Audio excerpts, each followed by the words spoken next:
Stop being so nice to your female coworkers. Wait. Let me explain.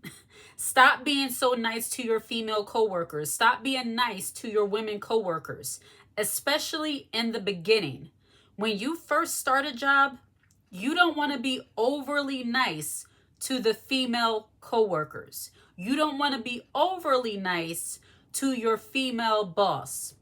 The reason being is that women, especially women who have a little bit of a jealous, catty, and or bully type of energy about them, not only are you filling out the new workplace, they're filling out the new employee.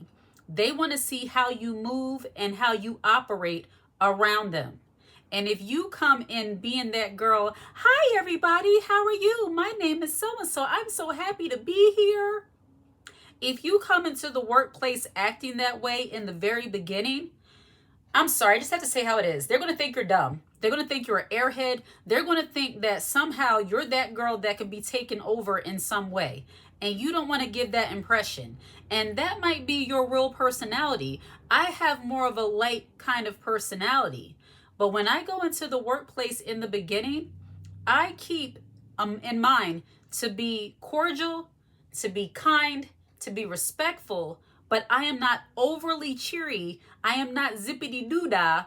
I don't go in acting that way, especially when you're going to be in an environment where it is majority females, be it black, white, Hispanic, whomever. You don't want to act that way because you want to set the tone for how people are going to treat you. So if you're working in a business environment, you want to very much be the kind of woman who is about her business. That's not to say that you can't be kind to the people who are there, men and women alike.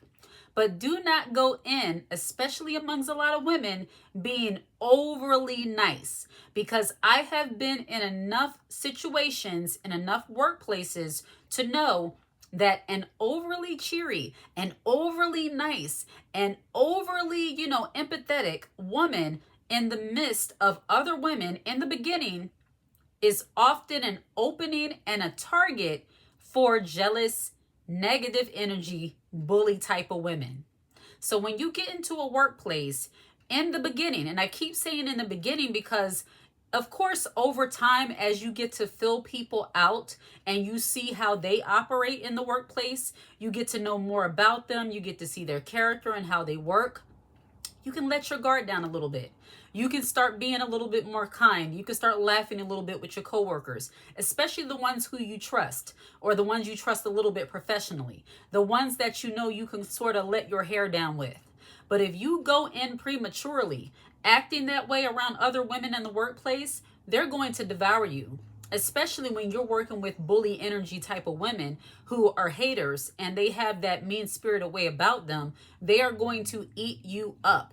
They are going to look at you as if you are the soft girl that can be taken advantage of, that you are the one that they can talk to like they're a clown, like you're the one who can be disrespected and manipulated and intimidated into doing all of the work that they themselves do not want to do. And you do not want to be that girl. So when you are interacting with your new coworkers, you want to set the precedent that you are the type of woman who is there to do her job. You don't want to give too much personal information. And as much as I love smiling, I'm a smiler. I like to smile. You don't want to do too much of that in the beginning. You want to be more quiet, because being quiet in the midst of people who don't know you, that gives off an air of mystery. When you are a woman who is constantly bumping her gums, as they say, you are not leaving any room for people to try to wonder about you. Being a woman of mystery, that is very appealing to a lot of people, men and women alike. When you're a woman that people don't automatically already know everything about you, they don't already know everything, or they just, you're not giving them all of your personal details, that leaves room for mystery. And that can be very intriguing and it can be very appealing. Now, to some women in the workplace, you being quiet can be seen as you being conceited, you being bougie, and they will not like you. They're going to be the ones that give you those, side eyes, maybe little side conversations you hear. And that's another benefit of starting off your journey in your workplace as a quiet woman. You get to see the people who are really going to be decent coworkers, decent managers, and you see the riffraff. You see the people who you need to avoid. So I love starting off in a workplace just being quiet and being to myself, because that gives me the opportunity to see, okay, which one of these people are actually going to take and make the effort to get to know me before they make an assumption about me. And what you will see in non-toxic work environments, you'll have some coworkers that'll come over to you and say, how you doing? Or, hi, my name is so-and-so, how long you been here now? Do you like it? They try to make conversation with you. And I'm not saying that you be quiet because you want people to chase after you. I'm saying this is a tactic so that people will easily understand that you're perfectly fine with just minding your business, opposed to being all in, trying to be in the mix and being around phony people, especially when you pick up on an energy that is necessarily not the positive, not the best. You want to be quiet, as in to let the people who are the decent people come to you. I have experienced being that quiet person simply because I felt an energy that was off among some of the women. And then I had a couple women actually come up to me and make conversation, and they turned out to be really decent coworkers.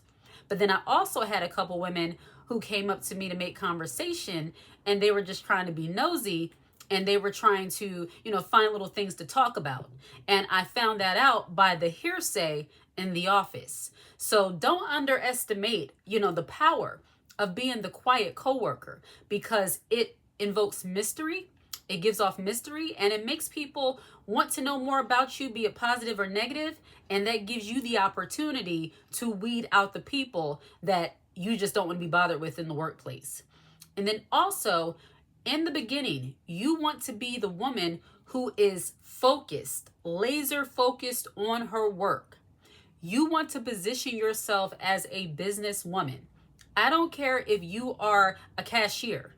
You want to position yourself as the best cashier possible. You want to be the woman who's counting the money correctly. Make sure you're counting the drawers. Make sure you're keeping the receipts together. Make sure you are on your business.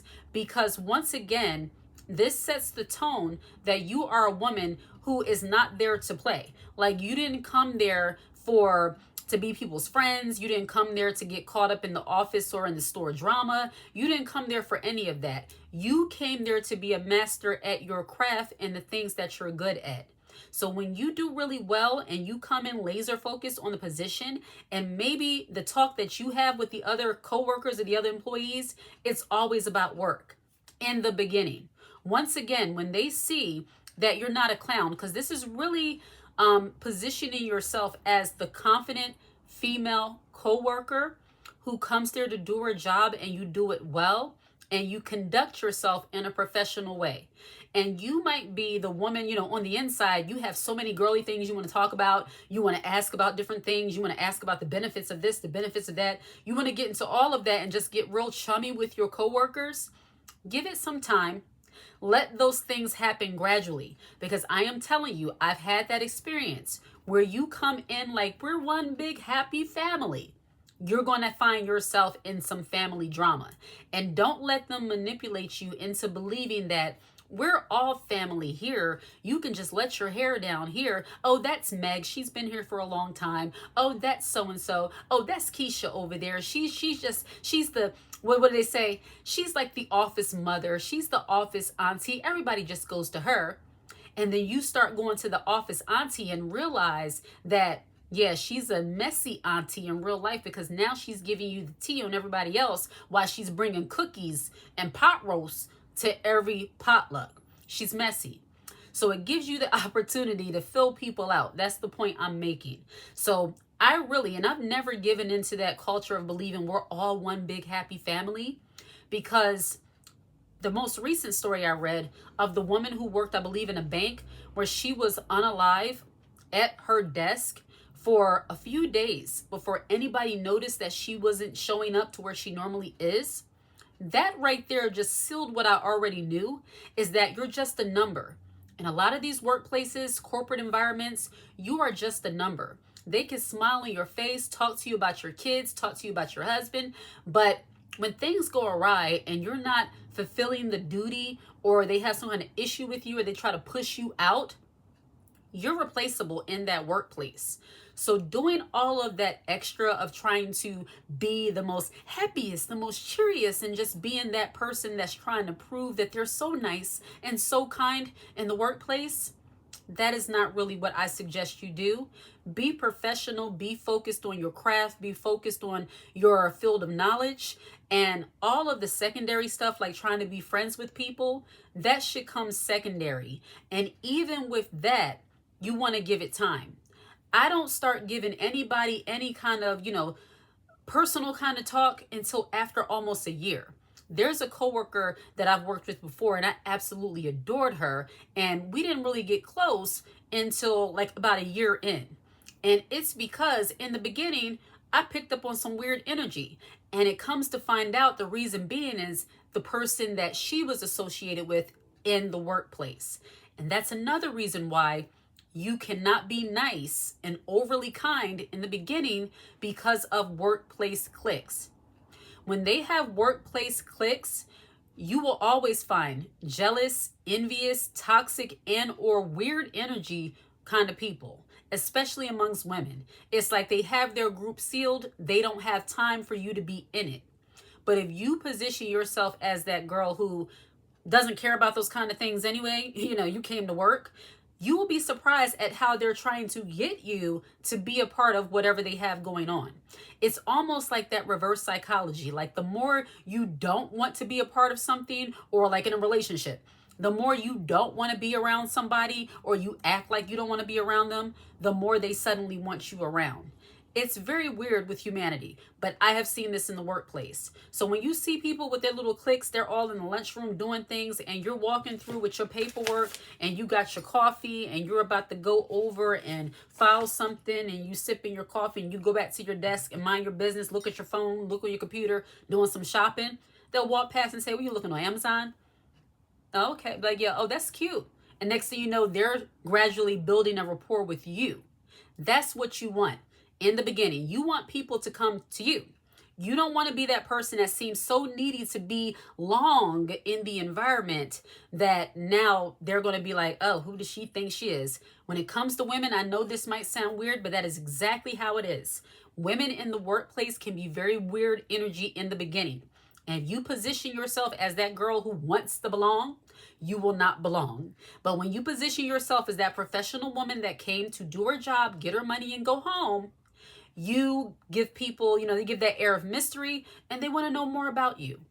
So don't be overly kind. Don't be overly nice. Don't be offering to do things that you really don't want to do. Never, ever in the first year bring any food for potluck, because they don't know you. So they're going to use that as an opportunity. Even if your food was good, somebody in the office is still going to say it's nasty. So the first year of being there, don't bring anything for potluck. Bring ice, bring juice, bring a cake that's already pre-made from your local ShopRite or Kroger's or wherever you go.